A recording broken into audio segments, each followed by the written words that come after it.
Hello అందరికీ welcome to my channel అమెరికాలో మీ అమ్మ కూచి. నా ఛానల్ కొత్తగా చూస్తున్న వారైతే తప్పకుండా సబ్స్క్రైబ్ చేసుకోండి. అలాగే పక్కనున్న బెల్ ఐకాన్ బటన్ని క్లిక్ చేయటం మాత్రం మర్చిపోకండి. నచ్చితే లైక్ చేయండి, షేర్ చేయండి, కామెంట్ చేయండి. ఈరోజు రెసిపీ వచ్చేసి అందరికీ ఇష్టమైన బంగాళదుంప వేపుడుని ఈజీగా క్విక్గా ఎలా తయారు చేసుకోవాలో చూద్దాం. ముందుగా స్టవ్ వెలిగించి కడాయి పెట్టుకొని అందులో 3 టేబుల్ స్పూన్ల ఆయిల్ వేసుకొని ఆవాలు, జీలకర్ర, ఎండుమిర్చి, కొద్దిగా ఇంగువ వేసుకొని కాస్త ఫ్రై అయ్యాక కట్ చేసుకున్న బంగాళదుంప ముక్కల్ని కూడా వేసుకొని ఫ్లేమ్ని మీడియంలో పెట్టి కాసేపు ఫ్రై చేయండి. 3 నిమిషాలు మూత పెట్టి కాసేపు మగ్గించుకుందాం. ఇలా ఈ మెథడ్లో బంగాళదుంప వేపుడిని చేసుకుంటే చాలా ఈజీగా క్విక్గా అయిపోతుంది.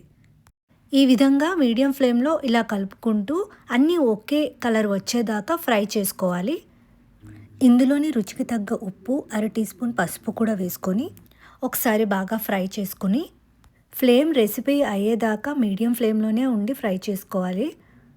పసుపు వేసాక మొత్తం బాగా కలుపుకొని అందులోనే కరివేపాకు ముక్కలు కూడా వేసుకొని మొత్తం అంతా ఒకసారి కలిసేలాగా ఫ్రై చేసుకొని ఫ్రై అయ్యాక మన బంగాళదుంప రెడీ. ఈ బంగాళదుంప వేపుడు మనం రైస్లోకి కలుపుకొని తినొచ్చు.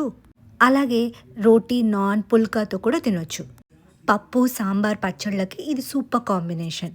మరిన్ని ఇంట్రెస్టింగ్ వీడియోస్ కోసం ఒకసారి నా పేజ్ని చూడండి. Please like, share, comment and thank you so much for watching the video till the end.